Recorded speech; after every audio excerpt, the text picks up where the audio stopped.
नमस्ते and welcome to my channel the Astro Universe. आज मैं आपके साथ बात करूंगी सैजिटेरियस मतलब धनु लग्न वालों के लिए दिसंबर का मंथली एनालिसिस कैसा रहेगा।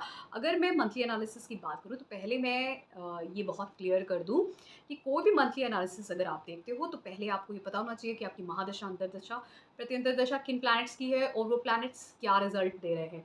फिर उसके बाद जो सबसे इंपॉर्टेंट जो बड़े प्लैनेट्स होते हैं उनका ट्रांजिट, उनका ट्रांजिशन कैसा हो रहा है और वो किस तरीके से आपके किन हाउसेस को इफ़ेक्ट कर रहे हैं, तो उससे पता चल जाता है कौन से इवेंट्स आपकी लाइफ में ट्रिगर कर सकते हैं। अब स्टार्ट करते हैं शनि से। सैटर्न, शनि जो है वो फिलहाल आपकी कुंभ राशि तीसरे भाव में है और वहाँ पे वो शतभिषा नक्षत्र राहु के नक्षत्र में, राहु से जस्ट नेक्स्ट फोर्थ हाउस में है। फोर्थ हाउस का जो उसका डिस्पोजिटर जुपिटर बृहस्पति है वो आपके फिफ्थ हाउस में, थर्ड फोर्थ फिफ्थ इफेक्ट हो गए। तो थर्ड हाउस को जब शनि इफेक्ट कर रहा है तो उसका रिजल्ट राहु देगा। शनि वहाँ से आपके फिफ्थ हाउस को इफेक्ट कर रहा है थर्ड एस्पेक्ट से, सेवेंथ एस्पेक्ट से नाइन्थ हाउस को, और टेंथ एस्पेक्ट से वहाँ से वो आपके ट्वेल्थ हाउस को। तो कहीं ना कहीं आपके ट्रैवल के चांसेस बहुत ज़्यादा बनते हैं। Shift of place, change of place, travel, travel to different place, घर चेंज हो सकता है, नई जगह आप जा सकते हो। ट्रैवल के चांसेस जैसे मैंने बोला तो ये सबसे ज़्यादा ट्रैवल के चांसेस और घर बदलने के चांसेस। तो केतु जब एक कुछ जैसे कुंडलियाँ होती हैं, जो लोग कहते हैं केतु टेंथ हाउस में होता है किसी की कुंडली में, तो वो करियर में प्रॉब्लम जैसे करियर ब्रेक करता है बार बार। लेकिन जब ये ट्रांजिट में आता है ना, ट्रांजिट की चीज़ थोड़ी डिफरेंट होती है। ट्रांजिट में राहु या केतु कोई भी अगर टेंथ हाउस में जाए या फोर्थ हाउस में जाए तो ultimately it talks about change, transformation in your, जहाँ पे आप रहते हो वहाँ से ट्रांसफॉर्मेशन, आपके करियर में ट्रांसफॉर्मेशन। तो केतु जाए, राहु जाए टेंथ हाउस में ट्रांजिट में या फिर फोर्थ हाउस में, तो वो चेंज बताता है आपके जहाँ पे आप रह रहे हो वहाँ से चेंज, जहाँ पे आपका करियर है वहाँ से आपकी जॉब चेंज हो सकती है, या उसी सेम कंपनी में आपकी आप ये समझ लीजिए सीट भी चेंज हो सकती है। आपकी सिर्फ केबिन भी शिफ्ट हो सकता है, पोजीशन भी शिफ्ट हो सकती है, या फिर अपलिफ्ट हो सकता है, तो अपलिफ्टमेंट भी हो सकता है, तो कोई भी एक चीज़ हो सकती है। तो ये बहुत क्लियर करने की ज़रूरत है। तो फिर शनि के बारे में बात कर ली मैंने, राहु को ऑलरेडी बता दिया। बृहस्पति भी मैंने बोल दिया। बृहस्पति यहाँ से आपके फिफ्थ हाउस से आपके नाइन्थ हाउस को, इलेवेंथ हाउस को, फर्स्ट हाउस को अफेक्ट करेगा। तो नाइन्थ हाउस ट्रैवल का, हायर एजुकेशन, कोई गुरु मिलना, फादर के साथ बॉन्ड अच्छा होना, ये सारी चीज़ें, लक को इंक्रीज करना, ये सब चीज़ें करेगा। इलेवेंथ हाउस आपकी गेन्स अपॉर्चुनिटीज़ देगा, फ्रेंड सर्कल बढ़ाएगा, बहुत ज़्यादा बड़ा फ्रेंड सर्कल हो सकता है इस टाइम पे, कोई नए नए लोग आ सकते हैं, ये भी होगा। और आपकी पर्सनालिटी को भी फर्स्ट हाउस को इफेक्ट करेगा। तो कहीं ना कहीं फिजिकली भी आपको एक वेट गेन भी हो सकता है और आपका विजडम भी बढ़ सकता है, आपकी पर्सनालिटी भी बहुत अट्रैक्टिव हो सकती है इस टाइम पे, आप काफ़ी नॉलेजेबल साउंड कर सकते हैं इस टाइम पे, और वैसे ही आप बिहेव भी करोगे अपने फ्रेंड सर्कल, अपने आसपास के लोगों के साथ भी आपका बिहेवियर काफ़ी वाइज और नॉलेजेबल पर्सन की तरीके होगा। तो काफ़ी अच्छा है ये चेंज आपके लिए। लेकिन इसकी महादशा अंतर प्रत्यंतर भी होना चाहिए साथ में। फिर मंगल की बात करते हैं। मंगल का भी एनर्जी इफेक्ट दिसंबर में काफ़ी स्ट्रांगली दिखता है, क्योंकि मंगल लगभग पूरे दिसंबर ही स्कॉर्पियो साइन वृश्चिक राशि में आपके 12वें भाव में रहेगा। वहाँ से वो फोर्थ एस्पेक्ट शनि को थर्ड हाउस में देगा, और थर्ड हाउस से शनि जो है टेंथ एस्पेक्ट मंगल को देगा। तो एक एक्सचेंज ऑफ एनर्जी ट्वेल्थ और थर्ड की आपके में बनती है दिसंबर में।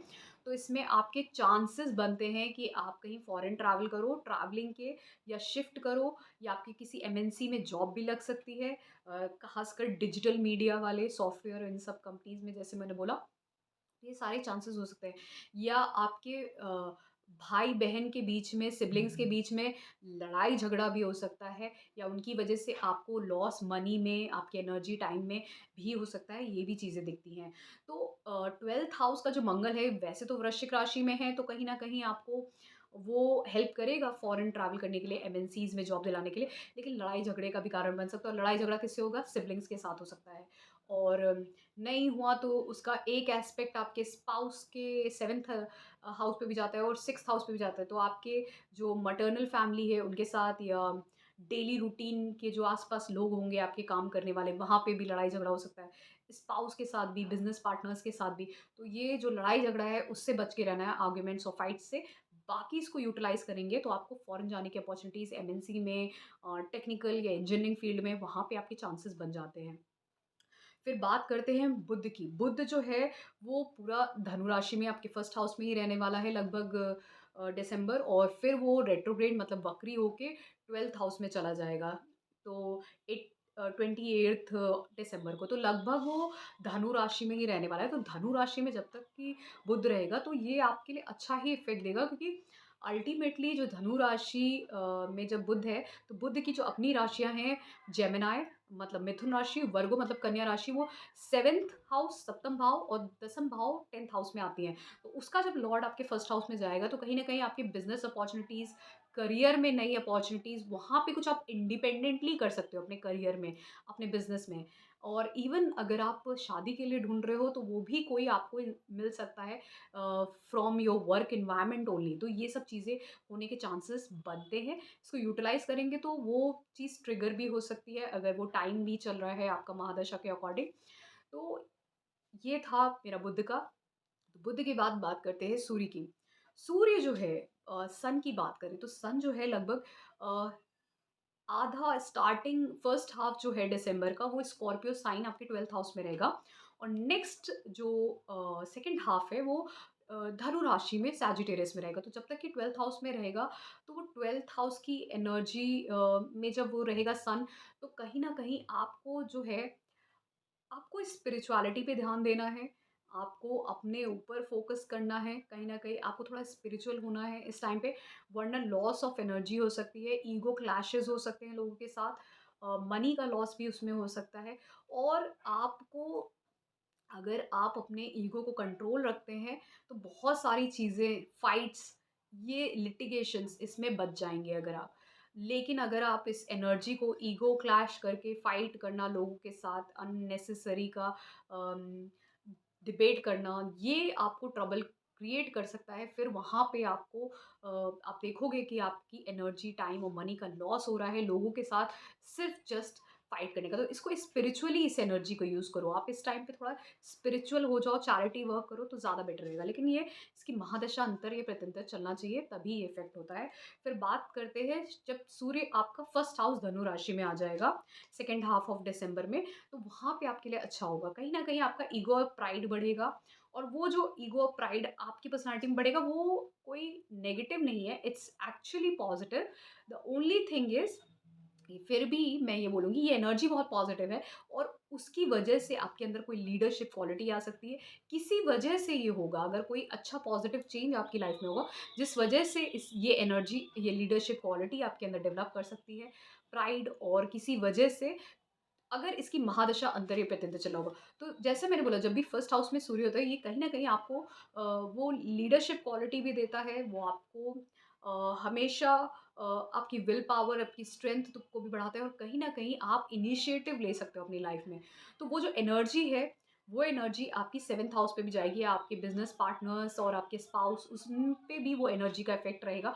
तो जब आप अच्छा करोगे तो आप खुद ही दूसरे को बूस्ट अप करोगे कि to do better in life, और जैसा एक हमेशा लीडर होता है कि वो अपने साथ सबको लेके चलता है, तो वो क्वालिटी आपके अंदर दिखेगी, और कुछ ऐसा होगा अगर इसकी महादशांतर या प्रत्यंतर है, तो कुछ ऐसा होगा जिसकी वजह से आप कहीं ना कहीं वो एनर्जी फील करोगे अपने अंदर।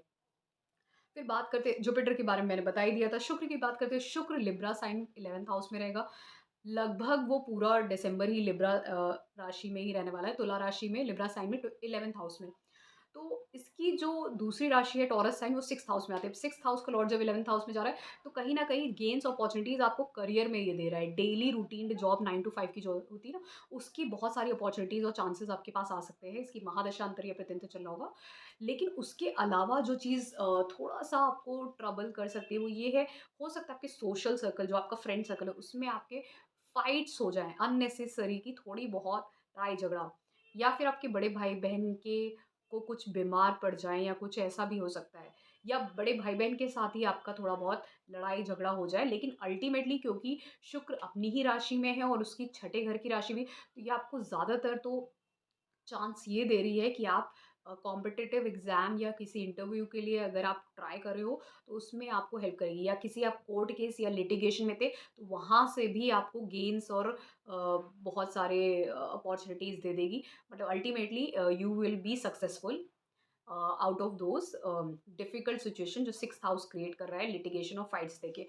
तो वहाँ पे आपको गेन्स हो सकते हैं, तो ये भी इसका मीनिंग है। तो मंगल के बारे में मैंने ऑलरेडी बता दिया, मंगल कैसा इफ़ेक्ट कर रहा है। तो अगर आपको ये मेरा एनालिसिस पसंद आया है फॉर सैजिटेरियस धनु लग्न दिसंबर के लिए, तो please do subscribe to my channel Deep Astro Universe. Thank you so much.